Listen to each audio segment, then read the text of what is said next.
Debemos revisar el tema número 3, ¿correcto?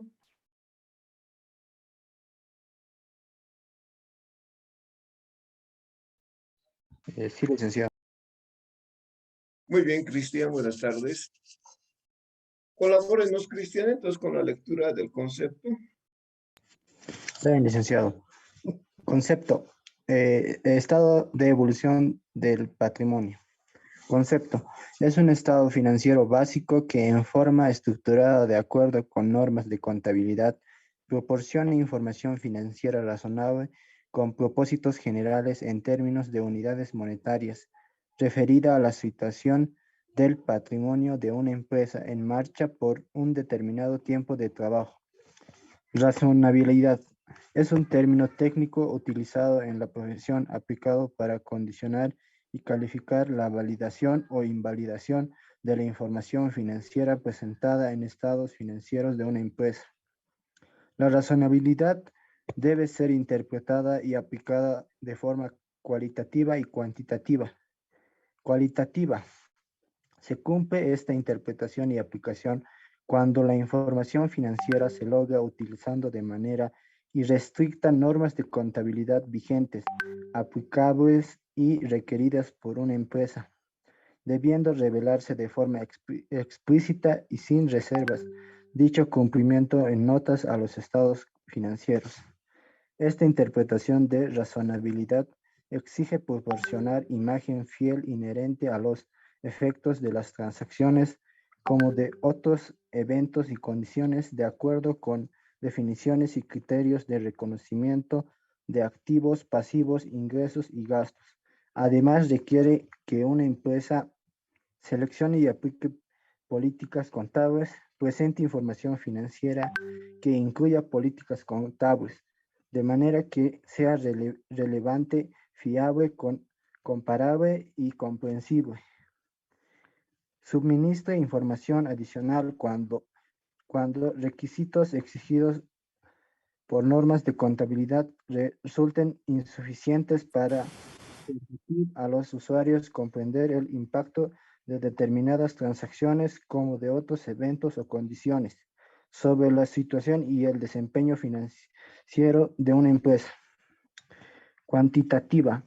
Se cumple esta interpretación y aplicando cuando la evaluación, medición en términos de unidades monetarias tiene por finalidad acortar la diferencia entre la exactitud y estimación mediante la determinación de un ancho de clase o establecer un límite superior y otro inferior en función a la materialidad, significado o importancia relativa del costo o valor de una transacción. Materialidad es un término técnico utilizado en la profesión que se aplique a omisiones y o inexactitudes de transacciones agrupadas en cuentas partidas que dependiendo de su proceso de evaluación, medición y apropiación, reconocimiento, puedan ser consideradas materiales o inmateriales y puedan o no influir individualmente o en conjunto la toma y control de decisiones gerenciales con base en los estados financieros de una empresa. Estimación es un término técnico utilizado en la profesión que denota aproximación o acercamiento de carácter cuantitativo, aplicando el proceso de evaluación, medición en términos de unidades monetarias correspondientes a transacciones agrupadas en una o unas cuentas partidas contables, a ser reconocidas en ausencia de un costo o valor que sea fiable. En muchos casos, el costo o valor debe estimarse. La utilización de estimaciones razonables es parte esencial en la preparación de estados financieros y no menoscaba su fiabilidad. No obstante, cuando no puede hacerse una estimación razonable, la cuenta no se reconoce en estados financieros. Propósitos generales. Los estados financieros con propósitos de información general son aquellos que pretenden satisfacer necesidades de usuarios que no están en condiciones de exigir informes a medida de sus necesidades específicas de información. Pueden ser presentados de forma separada o dentro de otro documento de carácter público, como el informe anual o un folleto o prospecto de información bursátil. Empresa en marcha.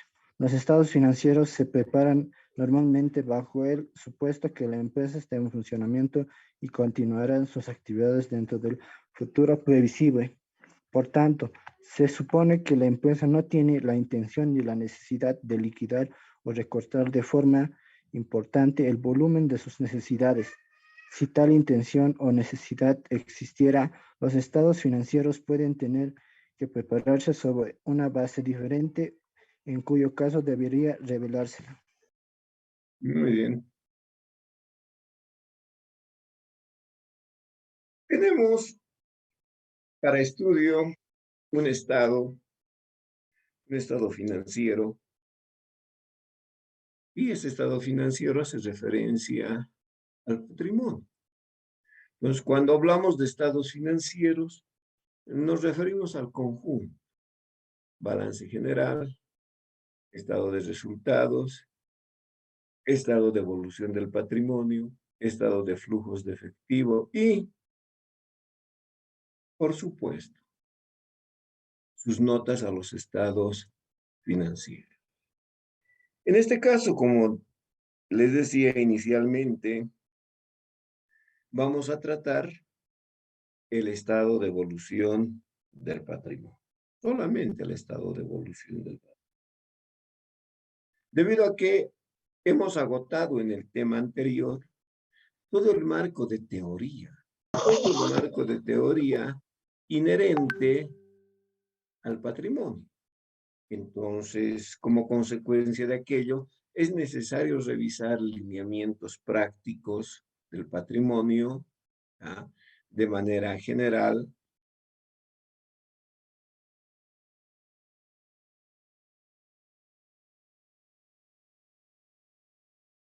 ¿Está mal mi audio? ¿No se oye? Se le No, escucha. se le escucha, licenciado. Se le escucha, licenciado. Ya. Perdón, pensé que no se oía. Ya. Entonces, es necesario ingresar al lineamiento práctico del patrimonio de manera general, porque las especificaciones del patrimonio estudiaremos en las diferentes sociedades. Entonces, ahora vamos a ver con un enfoque general. Claro, vamos a tener que tomar alguna sociedad, ¿no? Sí, vamos a tomar una sociedad, una SRL, porque así hemos trabajado el pasado año en contabilidad básica. Y por supuesto, revisar transacciones inherentes al patrimonio y, como consecuencia de todas esas transacciones suscitadas, cuantificar el patrimonio y desde luego preparar y presentar el estado de evolución del patrimonio en sus diferentes casos, para que de esa manera estemos mucho más familiarizados con lo que representa para nosotros el estado de evolución del patrimonio. En ese entendido, cuando decimos que el estado de evolución del patrimonio, o estado de variaciones del patrimonio, o estado de cambios en el patrimonio, cuestión semántica, término técnico más utilizado en nuestro medio, estado de evolución del patrimonio. Evolución porque es en el tiempo, evolución en el tiempo, estado de evolución. ¿Cómo evoluciona el patrimonio de una empresa? A eso vamos, estado de evolución del patrimonio. Esa es su evolución en cronología de hechos que aconteció en enero, febrero, marzo, abril, mayo, junio, julio, agosto, septiembre, octubre, noviembre, diciembre. Entonces estamos hablando del estado de evolución en ese entendido. Y decimos que es un estado financiero básico porque es insustituible. Eso quiere decir que necesariamente, obligadamente, se tiene que preparar el estado de evolución. La forma de presentar la información su estructura, está pues acorde a normas de contabilidad. Y por supuesto, este estado está destinado a proporcionarnos una información. ¿Qué clase de información financiera? Pero que sea razonable, que sea con propósitos generales, y la información esté en términos de unidades monetarias. Y esa información esté referida a la situación del patrimonio de una empresa por un determinado tiempo de trabajo. En el concepto se entiende ya gran parte de esto, pero tal vez a manera de repaso, tropezamos con un término incorporado ahí, razonable. Es decir, la razonabilidad. Para nosotros, la palabra razonable nos dice todo en la profesión. Tal vez en otras profesiones es un término más de nuestro idioma, pero para nosotros no es solamente un término más de nuestro idioma, es un término técnico que denota la cualificación de la información financiera. Razón por la cual, entonces, esta información dice debe ser razonable. Y esta razonabilidad es un término técnico utilizado en la profesión que se aplica para condicionar, es decir, cómo se tiene que preparar la información financiera. Condicionar, cómo se tiene que preparar. Y eso es inflexible, cómo se tiene que preparar. Y para calificar la validación o la invalidación de la información financiera de una empresa. ¿Es qué implica esto? Que tendríamos dos ópticas, ¿no? Una, desde el punto de vista de la persona, desde el punto de vista del auditor o de los auditores o de los contadores públicos que están preparando la información. Preparan la información. En ahí el concepto dice, condiciona. Para condicionar, dice, condición. O sea, obliga, impone. ¿Cómo se tiene que preparar la información financiera? Muy bien. Segundo elemento, dice, para calificar la validación o invalidación. Entonces, esos estados financieros preparados por esos auditores o contadores públicos son presentados a otros auditores, a otros contadores públicos, quienes van a someter a examen, van a examinar la información. Y al examinar la información financiera, examen quiere decir comparar, comparar. Examen quiere decir comparar, comparar. ¿Qué van a comparar al examinar eso? Van a comparar la información que está en los estados financieros. Si esta información es acorde a las normas de contabilidad. Entonces, si toda esta información está acorde a las normas de contabilidad, esos auditores, esos contadores públicos dirán que la información financiera es razonable. Se están cualificando, están calificando a la información. Es razonable. O tal vez al efectuar esa comparación de la información financiera con lo que dice la norma, dirán, esto no está acorde a norma. Entonces la información financiera no presenta razonablemente la situación financiera, el desempeño financiero, los flujos de efectivo. Entonces dirán no. Entonces ahí está la calificación, ¿no? Razonable, no razonable. Entonces podemos enfocar desde los dos, reitero, desde el punto de vista del auditor que prepara la información y presenta, y desde el punto de vista de los auditores externos que vienen, reciben esa información y la examinan. Examinar quiere decir comparar la información de los estados acorde a las normas de contabilidad. Ahora, por supuesto que esta razonabilidad para ser interpretada y por supuesto para ser aplicada, ¿qué debemos hacer? Debemos tomar dos aspectos, el cualitativo y el cuantitativo.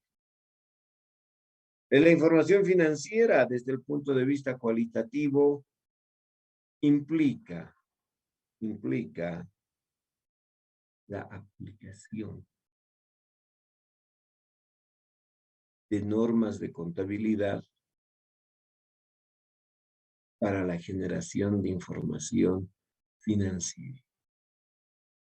Y por supuesto, esas normas de contabilidad se las ha tenido que aplicar de manera irrestricta.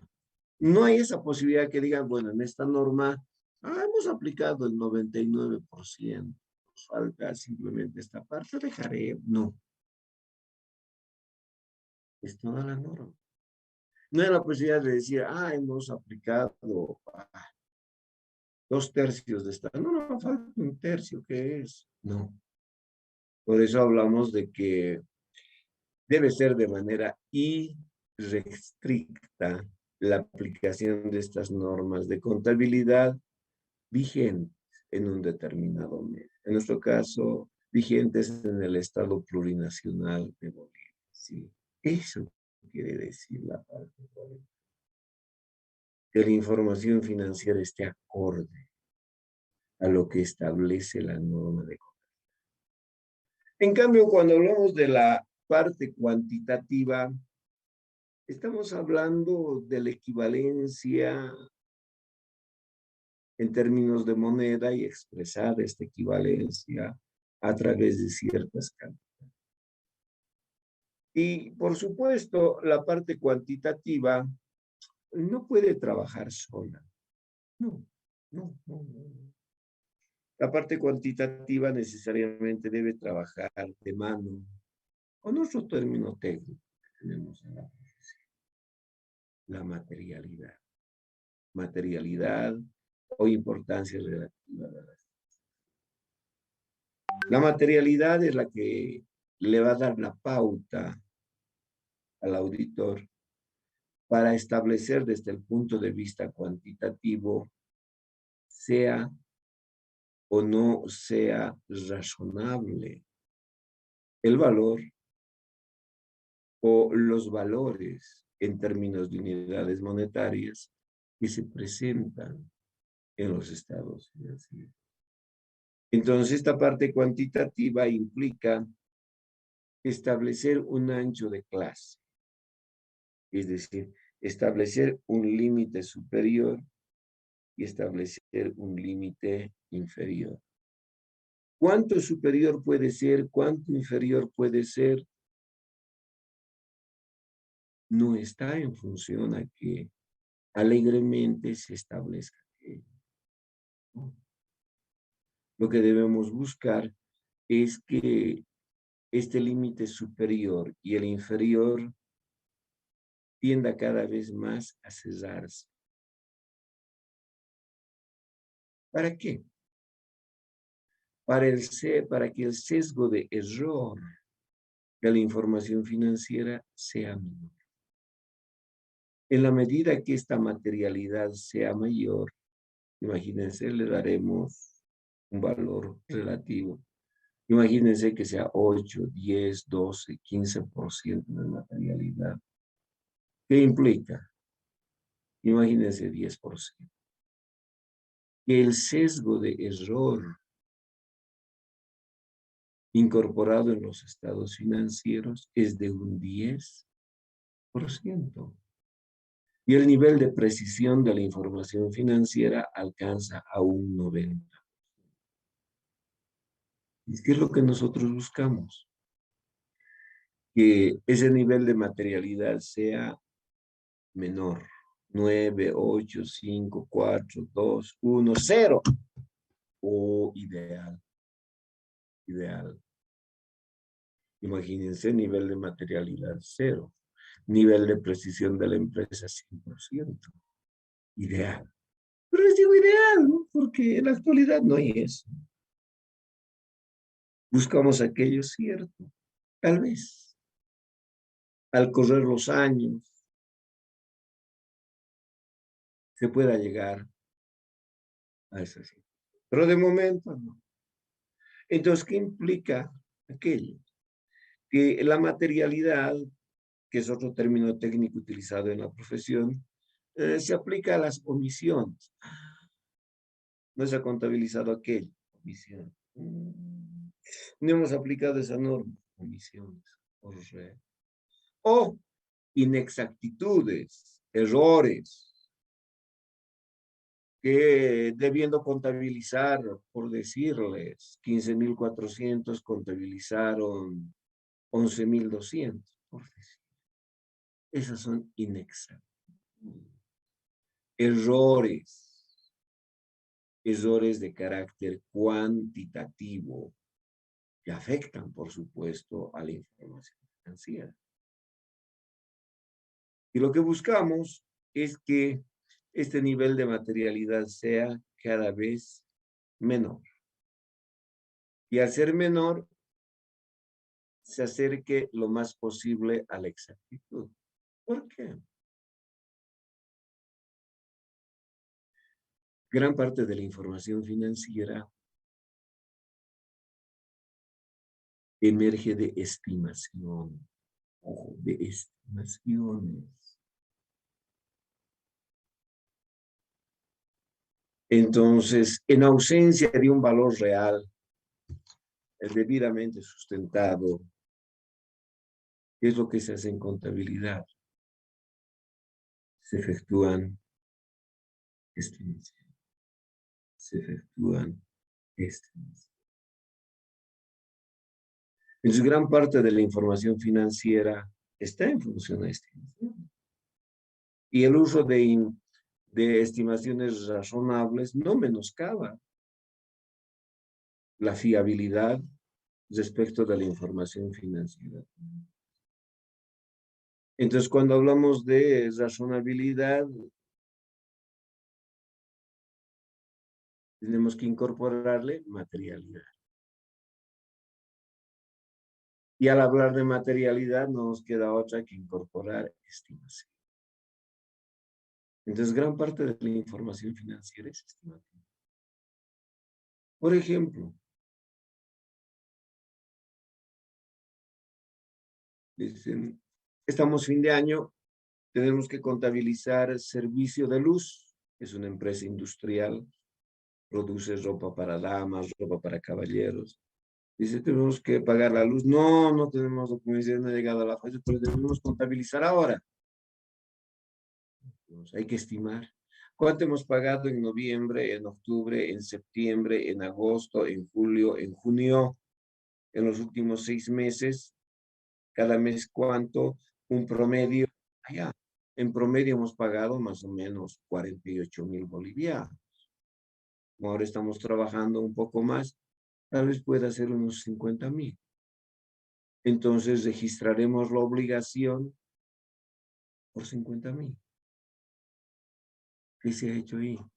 Una estimación.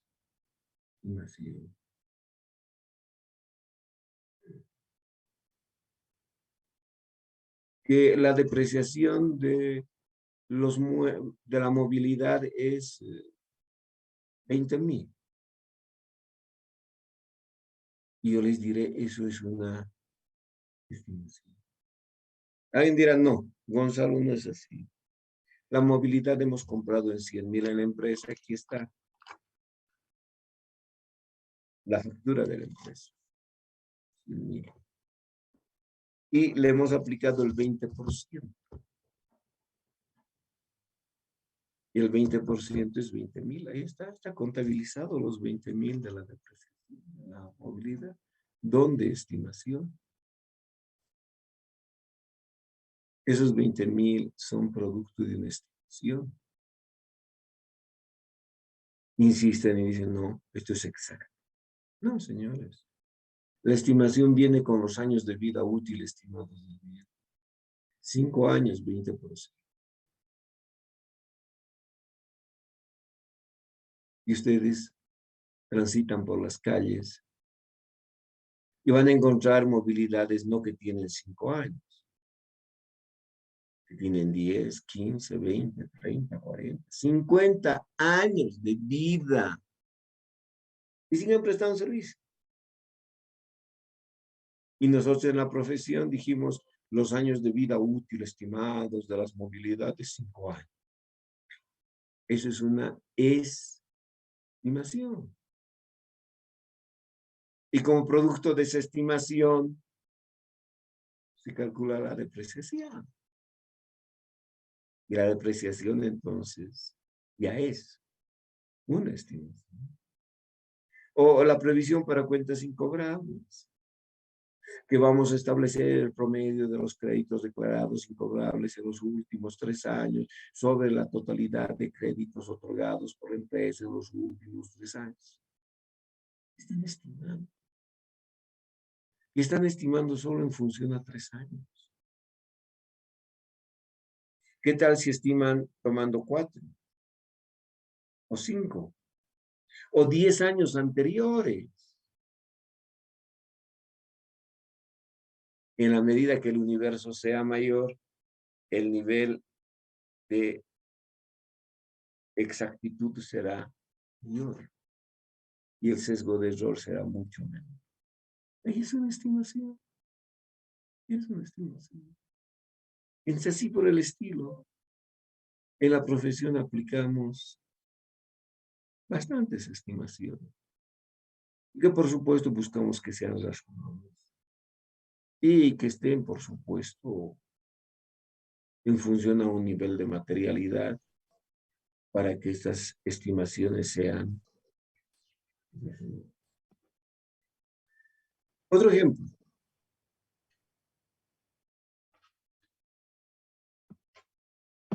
Vamos a hacer el servicio de auditoría. Nos entregan los estados financieros, tomamos balance general y observamos y dice, inventarios, 1.000.000. Tu nivel de materialidad, 3%. Enseguida está el ancho de clase. Más 3%, menos 3%. Arriba y abajo, para establecer límite superior, límite inferior. Superior, inferior, superior, inferior. Por eso los digo, ¿no? La información financiera es razonable. Es razonable. Arriba, abajo, arriba, estableciendo un ancho de clase. Entonces, si le aplicamos un nivel de materialidad de un 3%, ¿cuánto es el 3% de 1.000.000?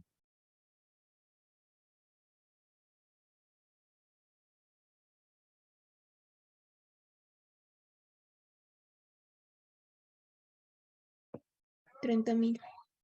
30.000. 30,000. 30. Entonces, ¿cómo preparamos, cómo determinamos nuestro ancho de clase? 1.000.000 más 30.000, 1.030.000. 1.000.000 menos 30.000, 970. Nuestro ancho de clase es 970.000, el límite inferior, hasta 1.030.000. Todos los valores que se encuentren comprendidos entre 970.000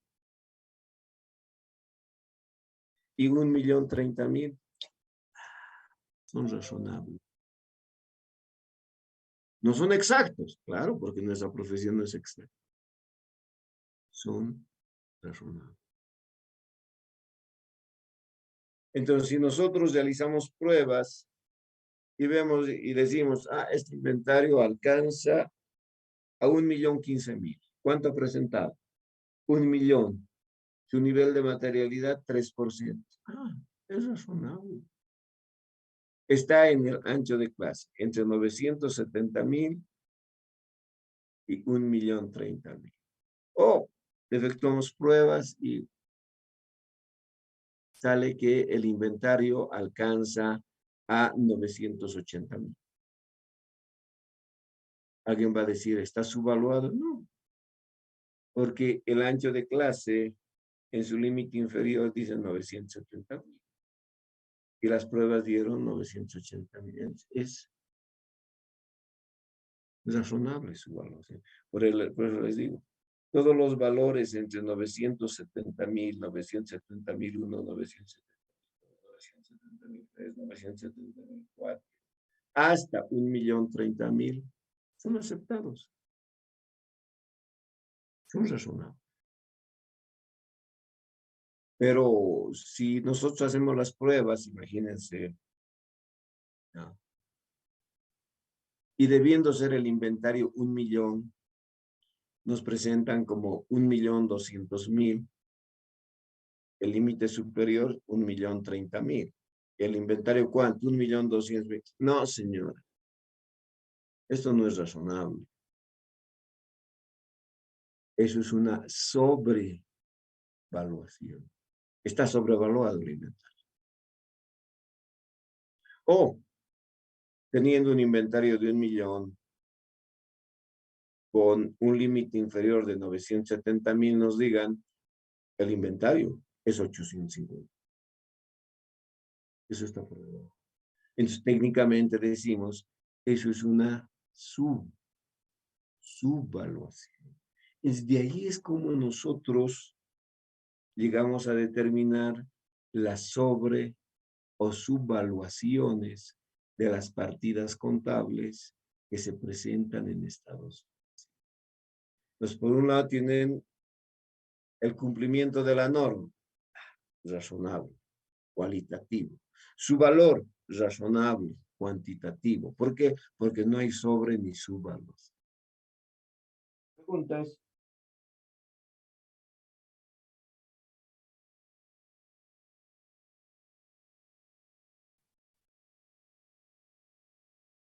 ¿Estamos bien?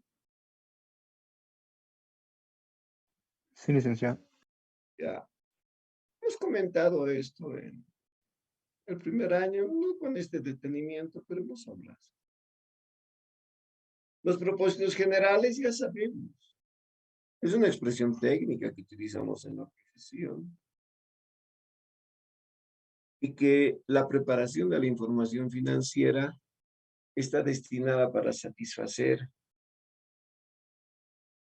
a un gran abanico de usuarios.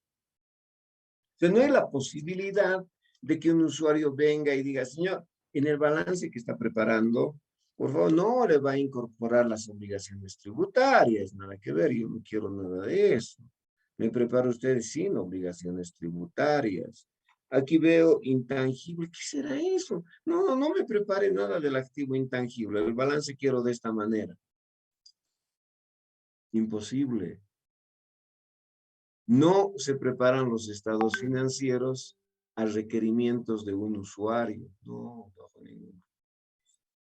La información financiera está preparada para satisfacer requerimientos de diferentes personas, naturales como también jurídicas. Eso queremos dar a entender cuando hablamos de que los estados financieros o la información financiera es con propósitos generales. En cambio, la empresa en marcha, que también es una expresión técnica utilizada en la profesión, referida a que esos estados financieros pertenecen a un ente económico, es decir, pertenecen a una empresa. Y que se ha preparado bajo el supuesto de que la empresa va a seguir en funcionamiento en el corto plazo y en el largo plazo. Va a seguir en funcionamiento. Eso quiere decir que tiene plena vigencia. No existe la posibilidad de que Hoy marzo, la empresa cierre en febrero del próximo año. No hay esa posibilidad. Se asume que la empresa tiene plena vigencia, que la empresa tiene proyección futura, que no van a recortar abruptamente el volumen de sus transacciones.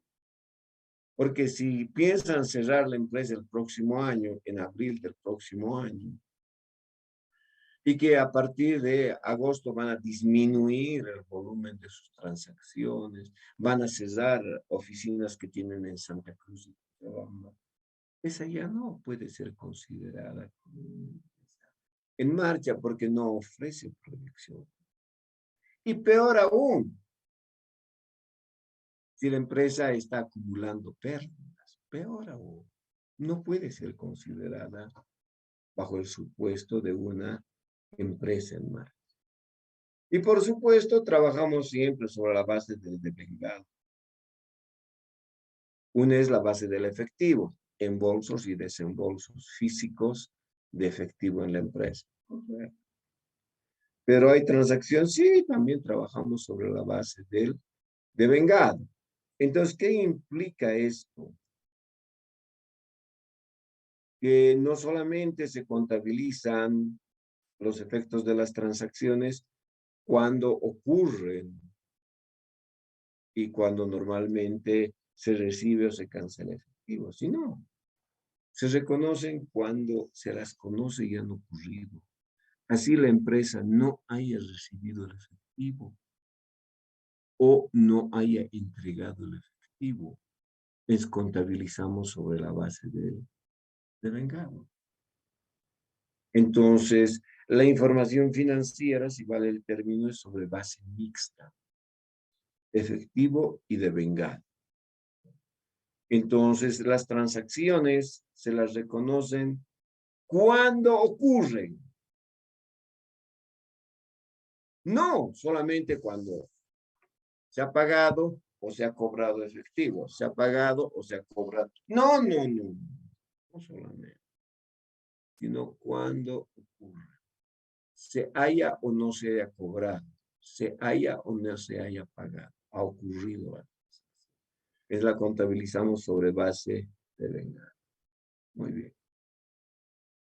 El objetivo del estado de evolución, proporcionar información financiera razonable con propósitos generales, es referida a la fuente de financiamiento interno, es referida al patrimonio a través de los aumentos y a través de las disminuciones que se vayan a generar en el patrimonio. Entonces, la información que de manera detallada presenta es aquí. Transacciones que hayan generado aumentos en el patrimonio, transacciones que hayan generado disminuciones en el patrimonio. Esa es la parte neurálgica de la información que presenta el estado de evolución del patrimonio. Aumentos y disminuciones. Y por supuesto, estos aumentos y estas disminuciones se las tiene que presentar de manera detallada. Alguien dirá, oh, cómo vamos a preparar un estado de manera detallada? Sí. El estado de evolución, sí, se caracteriza por eso. ¿Por qué? Son muy pocas las transacciones que afectan al patrimonio. Allá 5, 7, 10, 15 transacciones a lo largo de todo el año. Y eso es mucho todavía. Que han afectado al patrimonio. Entonces son pocas transacciones. Pocas transacciones. ¿Acaso cada día aumentan y disminuyen sus capitales las sociedades? No. ¿Cada día se distribuyen utilidades? No. ¿Cada día se revalorizan sus bienes de uso? No.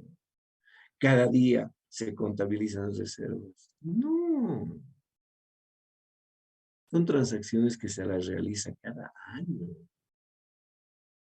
entonces la cantidad de transacciones es mínima.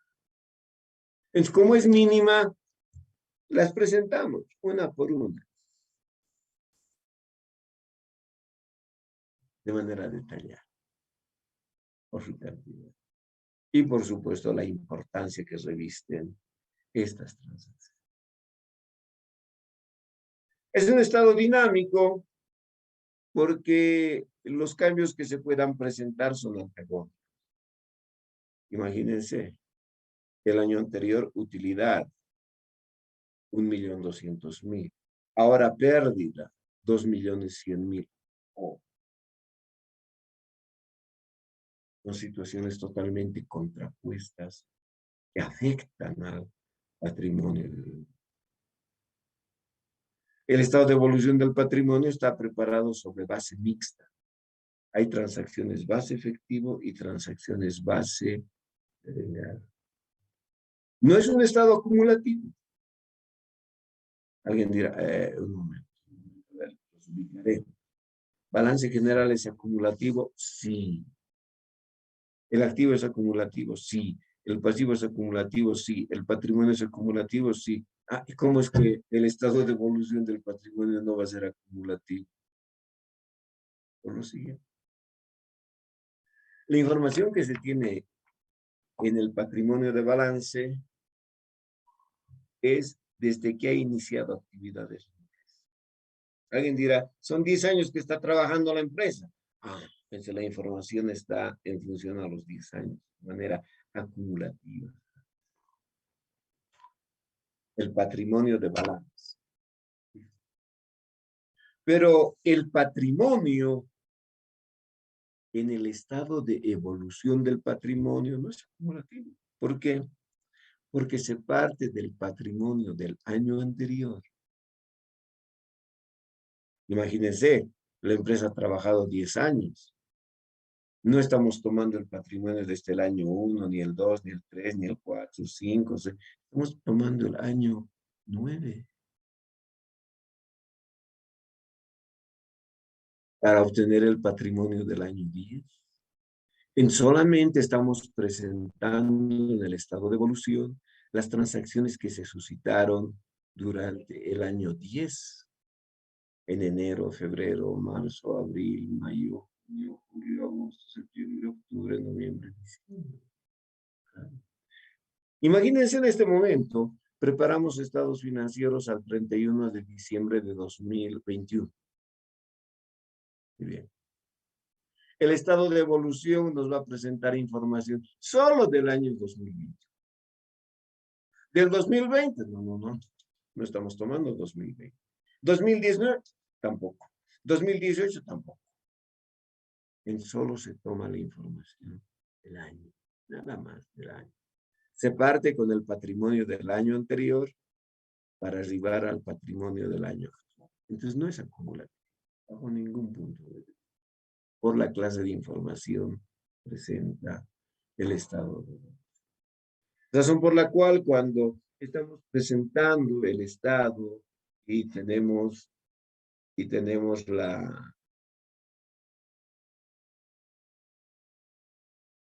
tenemos que incorporar la fecha.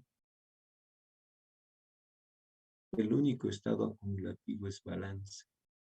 Balance general al 31 de diciembre de 2021. El estado de resultado. El estado de evolución del patrimonio. El estado de flujos de efectivo. No presentan información. Presentan la información solo del año.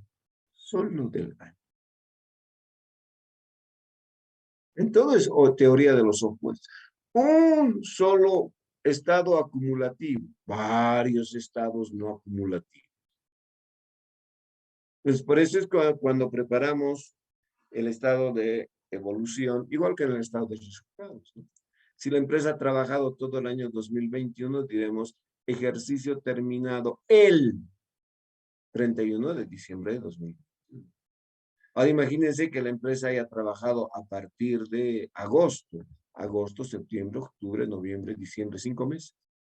Entonces diremos periodo de 5 meses, terminado el 31 de diciembre de 2021. Como hemos utilizado el año pasado. Entonces no se olviden, el único estado acumulativo, balance. Los demás son acumulativos, bajo ningún punto de vista. Decíamos, y se caracteriza por eso la información, de que esté en función aumentos y disminuciones en el patrimonio. ¿Respecto de qué? De transacciones que han causado ese aumento o esa disminución. Y alguien dirá, ¿y cómo vamos a poder identificar aumentos y disminuciones? ¿Cómo? Muy sencillo. Trabajamos con mayores. Y la hoja de trabajo. La hoja de trabajo es para balance general y estado de resultados. Y pare de contar, ahí terminó. Porque para el estado de flujos de efectivo preparamos otra hoja de trabajo diferente. Y para el estado de evolución del patrimonio no presentamos hoja. Directamente la información la tomamos de mayores. Pero de mayores. Pero si son pocos los mayores. Una empresa me van a decir que tiene 100 cuentas en patrimonio. No. ¿Cuántas cuentas tiene? 4, 6, 8, 10 cuentas como máximo tienen, no hay más. En alguna que otra podrá superar ese número. Son pocas cuentas, primero. Segundo, el movimiento de esas cuentas. En varios de los casos, esas cuentas tienen solamente movimiento cada año. Imagínense. Entonces, la información la generamos de libros. ¿Y cómo es que podemos identificar aumentos como disminuciones? Muy sencillo. Todos los abonos a cuentas de patrimonio aumentan. Todos los cargos a cuentas de patrimonio, disminución. Así de sencillo. ¿Y por qué? Porque las cuentas de pasivo, las cuentas de ingreso y las cuentas de patrimonio deben presentar saldo acreedor.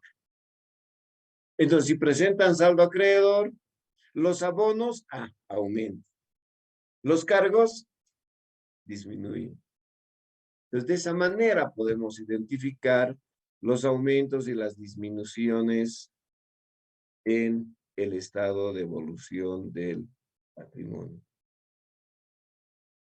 Otro aspecto importante del estado es que se presentan ajustes de años anteriores. Transacciones que se realizaron, imagínense, estamos preparando el estado de evolución con corte al 31 de diciembre de 2021. Entonces la información es de enero a diciembre de 2021. Pero hay transacciones que se han suscitado el año 2020, el año 2019, el año 2018, el año 2017, no sé. Transacciones que se realizaron en años anteriores y que en el año actual,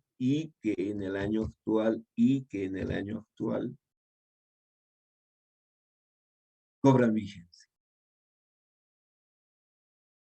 Entonces tenemos que realizar ajustes de años anteriores. Esas transacciones, ¿cómo no las vamos a presentar en el estado de evolución? Es información neurálgica, ¿sí? Se presenta esa clase de transacciones. Y que en varios de los casos generen aumentos en el patrimonio, sí. Que en una mayor parte de los casos generen disminuciones o ajustes también. Por supuesto. Y cualquiera sea el efecto de aumento o disminución, estos ajustes tienen que ser necesariamente aprobados por la instancia máxima de decisión de la empresa, para que no haya ningún problema. Tienen que ser aprobados. Y de esa manera nosotros recomendamos incorporar esas regularizaciones. ¿Incluye expresiones de valor? Sí. La cuenta ajuste de capital, ajuste de reservas patrimoniales. Correcto. Cuando estamos preparando estados financieros a moneda constante. Si corresponde, se incluyen partidas reguladoras. Las reguladoras son para el capital y no para todas las sociedades. No están para todas, para determinadas sociedades. Aquellas que tienen la posibilidad de constituirse, no con el 100%, digamos, constituirse con un 40% del capital y el 60% entregarlo a lo largo de este primer año. Sí. Pero si se constituyen con el 100% del capital, jamás, imposible, nunca se van a poder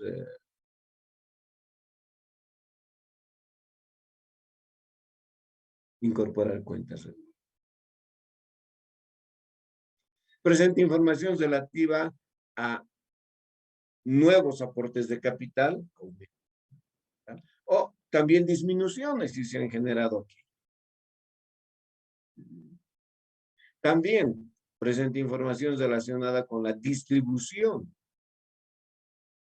de utilidades en favor de los propietarios. Correcto.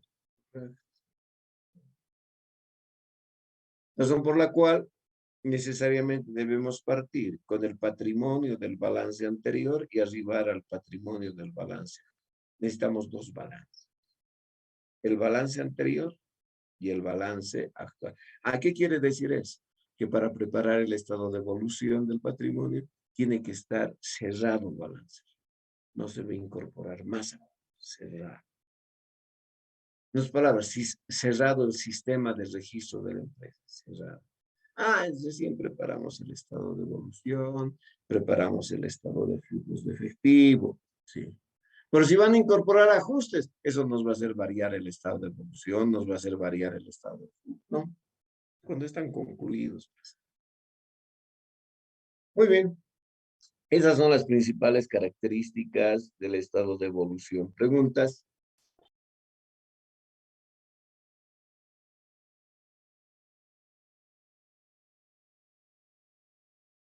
Muy bien. ¿Cómo se expone la información? Normalmente por un año. ¿Hay la posibilidad de generar un estado comparativo? Sí. Si estamos preparando con corte al 31 de diciembre de 2021, podemos preparar la información 2021 y la información 2020. Ese es un estado comparativo. ¿Cómo está clasificado el estado de evolución? Por naturaleza. Naturaleza de las cosas. Lo que venimos manejando desde el año pasado. Y cuando hablamos de la naturaleza de las cuentas, ¿qué implica? Grupos, subgrupos, cuentas, subcuentas, subcuentas. Y cuando preparamos estados financieros, solamente 3 niveles. Grupo, subgrupo y cuenta. Grupo, patrimonio. Subgrupo, capital. Subgrupo, reservas. Subgrupo, resultados acumulados. Subgrupo, otras cuentas de patrimonio. Y cada subgrupo con sus respectivos.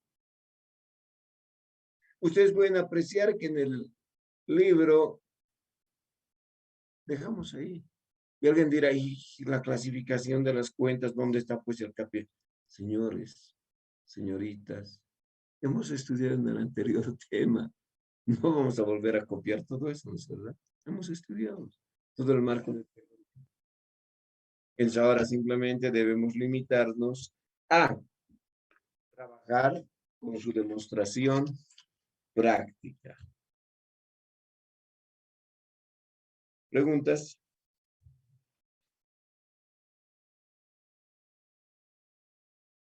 ¿Estamos bien? Sí, licenciado. Señoritas Sí. jóvenes, nos encontraremos entonces el próximo lunes Si gustan, yo les recomendaría que este tema vengan mañana y tarde. Oh, perdón, no tenemos clases físicas, clases presenciales. Entonces, incorpórense, yo voy a mandar el enlace. Hagan la clase en la mañana y en la tarde, en la mañana y en la tarde, hasta terminar este tema, para que tengan pleno dominio del estado de evolución del patrimonio y todo lo que es el patrimonio. ¿Está bien? Sí, licenciado. Sí, Ya, licenciado. Está bien, perfecto. licenciado. Ya. Disculpa, algunas veces no envían los enlaces en la mañana y quisiera entrar yo. No, no, no, no, señorita, imposible. Envío para los dos paralelos. Y envío así, por ejemplo, mira. Envío CPA 202C-E, tema 3. Así envío.